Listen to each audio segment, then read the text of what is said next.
C'est juste qu'ils sont présentés de manière différente.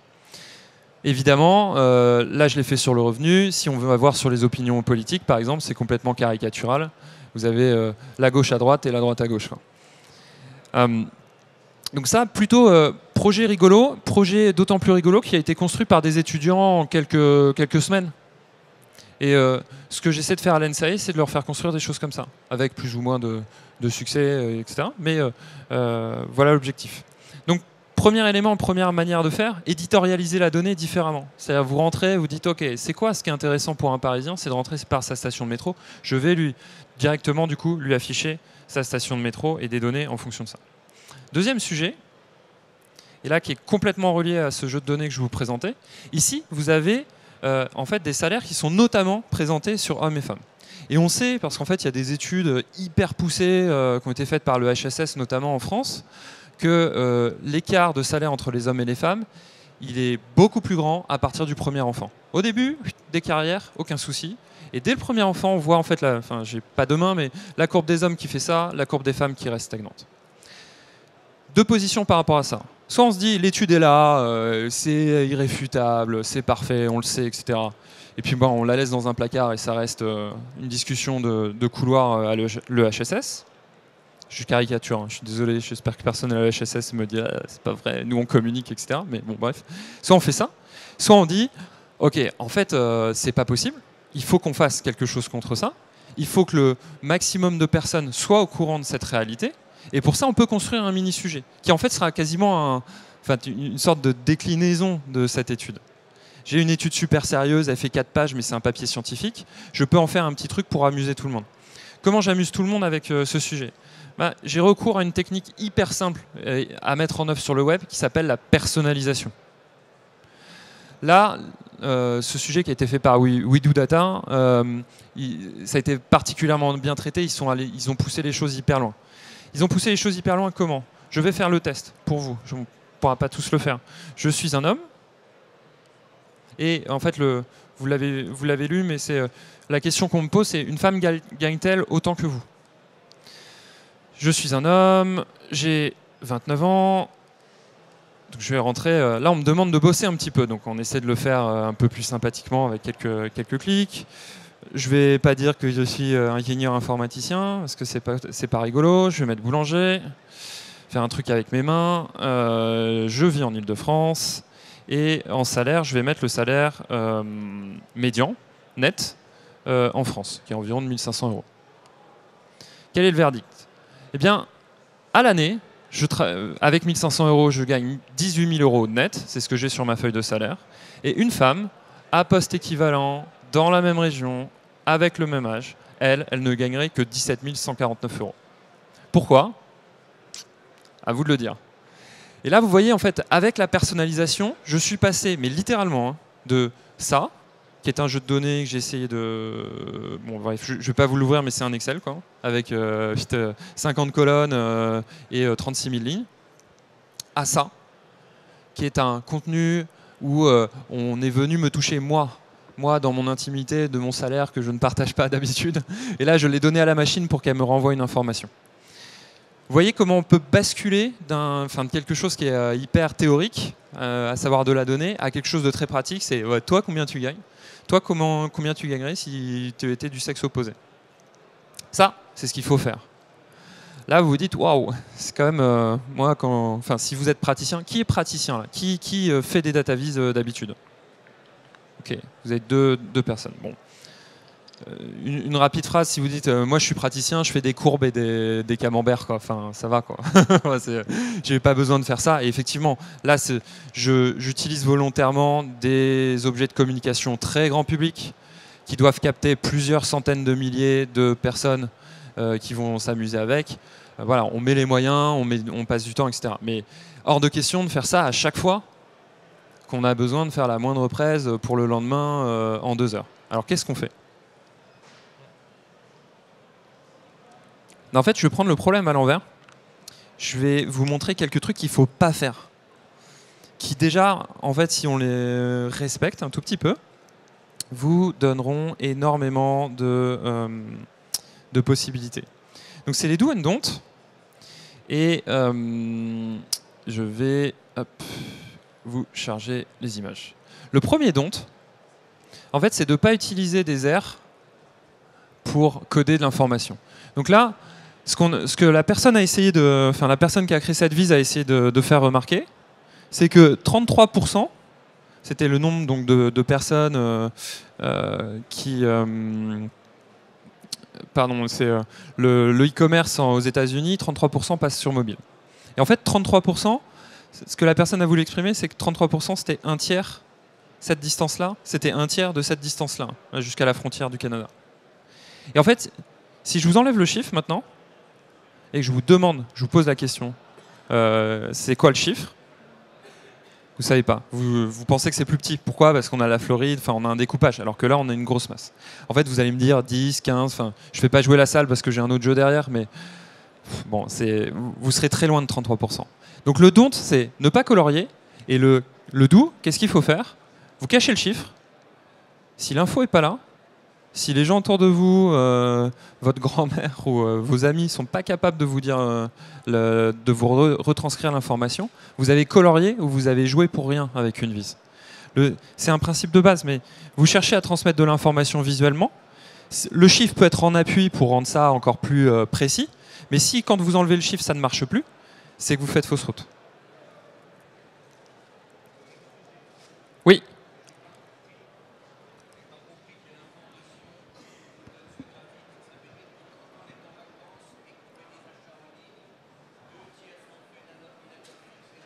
Exactement, exactement.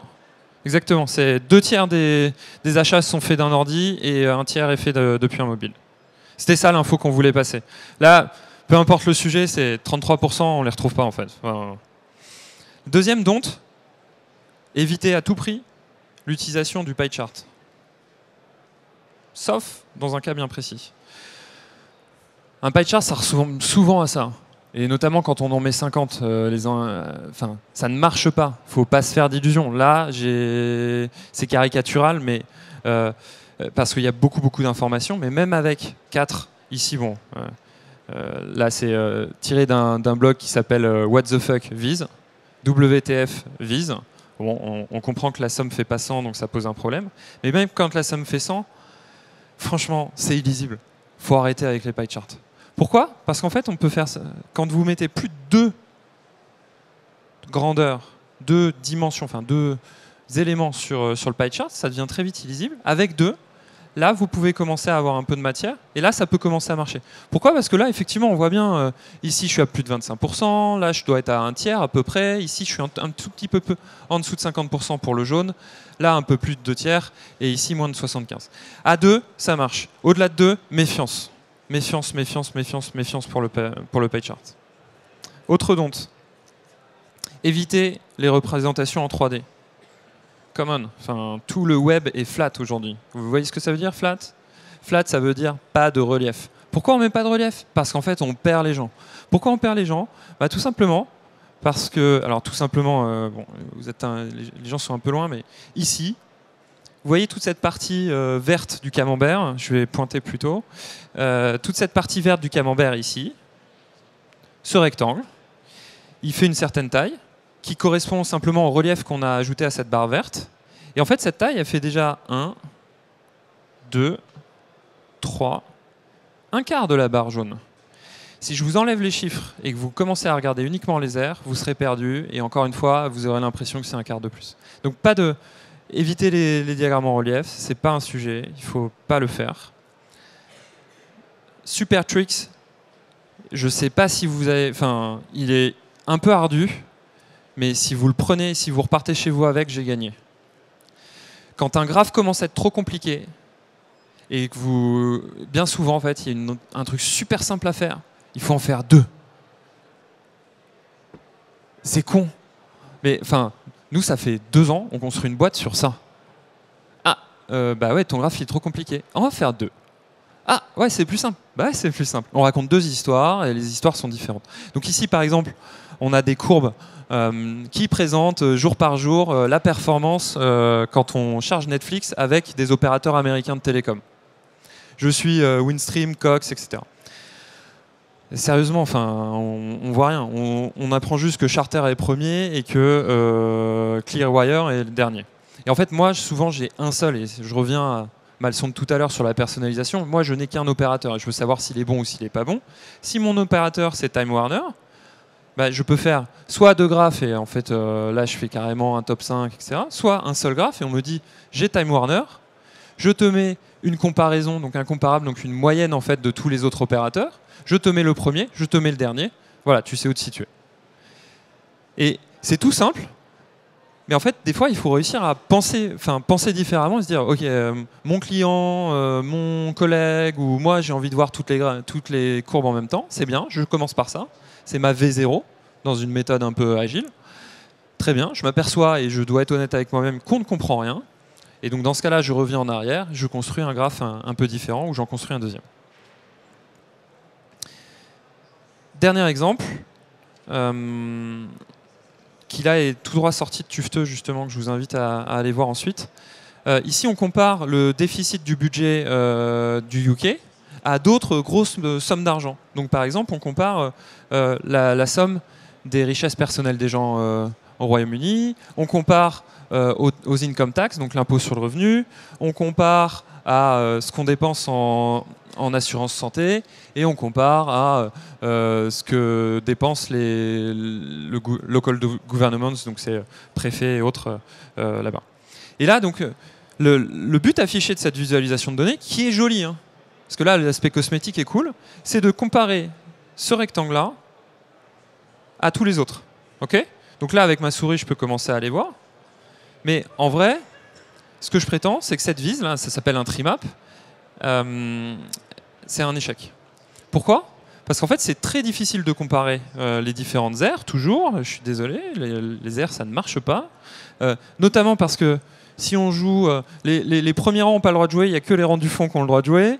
Dites-moi, lequel des deux rectangles, entre celui-ci et celui-ci, est le plus grand ? Qui pense que celui-ci est plus grand que celui-ci ? Celui-ci. Qui pense que celui-ci est plus grand que NHS ? 2 personnes. J'ai pas de participation. Qui pense que les deux sont de la même taille ?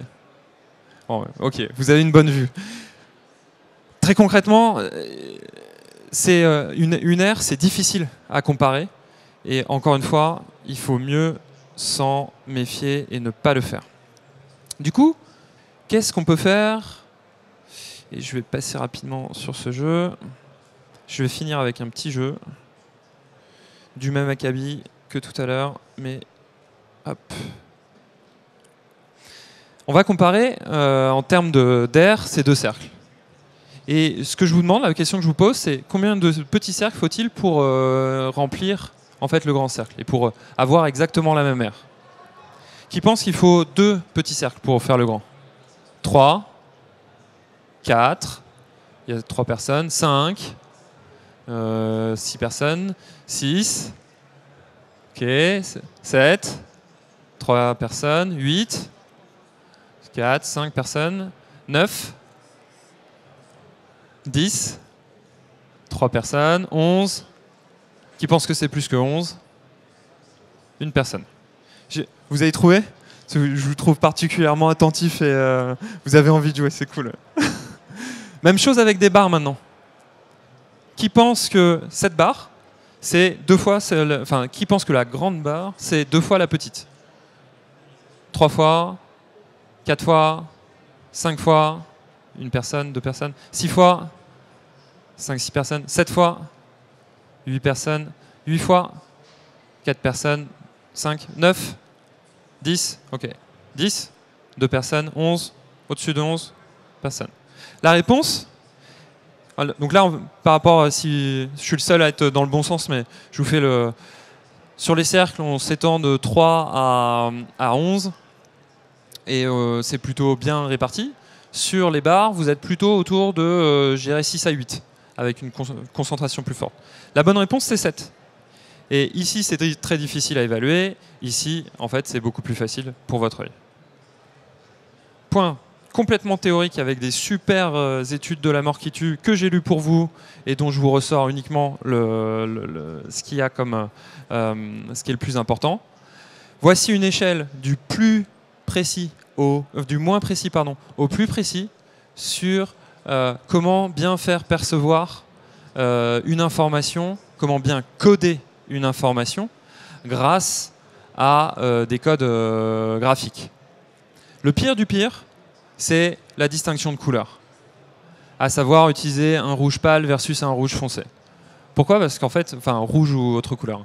Pourquoi? Parce qu'il y a plein de gens qui ne voient pas les couleurs de la même manière que... Enfin, on voit tous les couleurs différemment. Et en fait, c'est très très dangereux de baser toute son observation sur ce sujet. La couleur, c'est pas bon. Le volume, bouh, c'est pas bon, parce qu'en fait, dans un plan en 2D, on voit pas en 3D, c'est pas vrai. L'air, je vous l'ai dit, et je vous l'ai répété, parce qu'en fait, c'est le plus tangible. Enfin, on se dit, ah, mais si, ça marche, l'air, etc. Mais en fait, non, ça marche pas très bien. L'angle, c'est le problème des pie charts. Hein. L'angle, distinguer un 10 d'un 11 degrés moyen,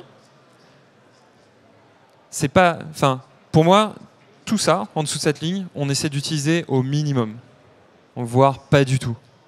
Au-dessus de cette ligne, et en fait, vous pouvez faire beaucoup de choses avec ce qui est au-dessus de cette ligne.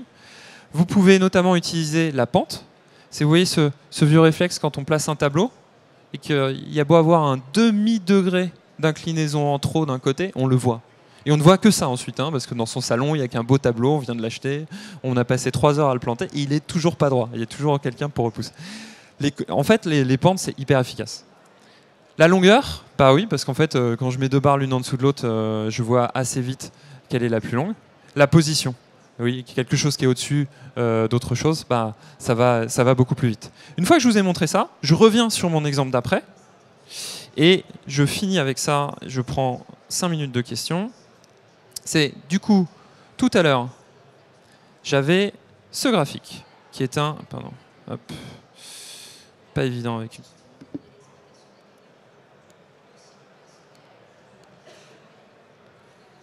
J'avais ce graphe qui est un trimap, T-R-E-E-M-A-P. Et la question c'est, ok, c'est bien de dire il ne faut pas faire ça, mais qu'est-ce qu'on fait?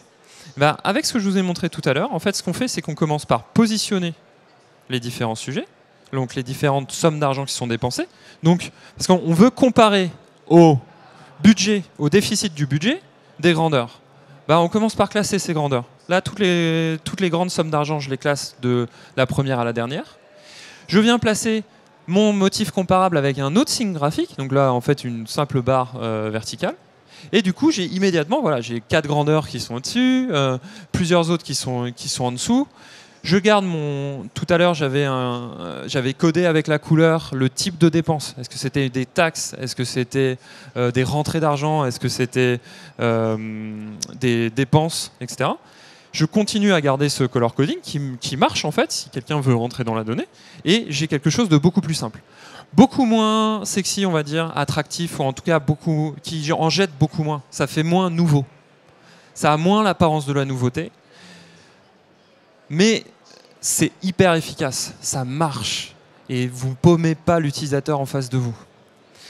Je boucle sur mon propos introductif où je vous ai dit, bah voilà, l'exploration, je le mets de côté et en fait, on va aller sur quelque chose qui est du data storytelling.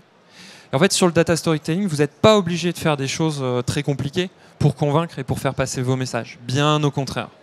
En dessinant des bonnes vieilles courbes à partir d'Excel, vous pouvez vous débrouiller. Je prends 2 questions et je tiens l'horaire. Hop.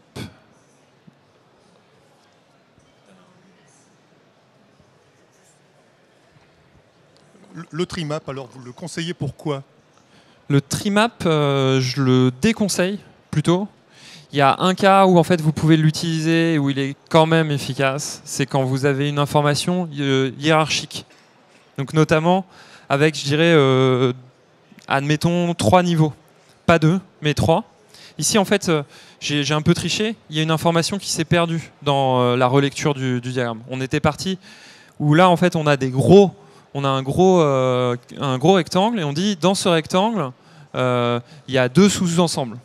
Et ces sous-ensembles, ils sont bien inclus. Et ça, c'est une information qu'on a perdue avec la représentation de tout à l'heure, mais qu'on n'a pas définitivement perdue parce qu'en fait, on peut la représenter avec ce qu'on appelle des stacked bars Donc c'est à savoir, voilà, j'ai mes 200 millions ici de livres sterling et je peux représenter, découper en fait cette barre en plein de petites portions. Maintenant, s'il y avait 3 niveaux, là le graphe serait complètement incompréhensible. Le Trimap peut commencer à fonctionner parce qu'on a vraiment 3 à 4 niveaux de profondeur de données. Donc ce que j'appelle niveau hiérarchique, c'est je pars de continent, je vais dans pays, je vais dans région, puis ville. Ça, pardon, ça c'est une hiérarchie en fait. J'aurais dû commencer par là. Oui.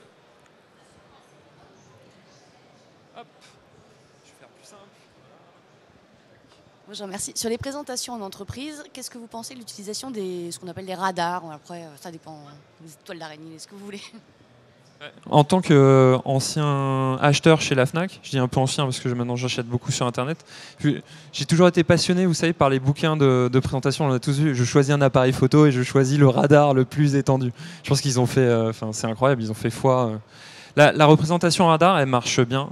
Elle est très piégeuse aussi en fait, parce que vous mettez des choux, des carottes, etc. au même niveau. Vous pouvez, imaginons, je continue avec mon exemple d'appareil photo sur la Fnac. Je note les appareils photo selon 6 caractéristiques différentes. Je construis des radars dessus. Si j'ai une des 6 métriques sur laquelle je vais m'amuser, qui est beaucoup plus importante, j'ai aucun moyen de la mettre en avant en fait. C'est-à-dire qu'elle va compter en termes de résultat final pour l'œil de l'utilisateur, autant que les 5 autres si je fais un radar à 6 branches par exemple. Donc c'est bien quand les métriques se présentent déjà des données, c'est pas mal si elles sont sur la même échelle, et c'est pas mal, donc c'est pour ça que la Fnac le faisait avec des notes, hein. Mais c'est bien aussi si les différents niveaux sont représentés de la même manière. Des gens se sont pas mal penchés sur cette question et on crée, en fait là, la suite, si je devais continuer, c'est de montrer ce qu'on peut faire du coup avec de l'interactivité. Et en fait, qu'est-ce qu'on peut faire avec de l'interactivité? On peut résoudre mon objection sur les radars en laissant les utilisateurs noter ce qu'ils considèrent comme plus ou moins important.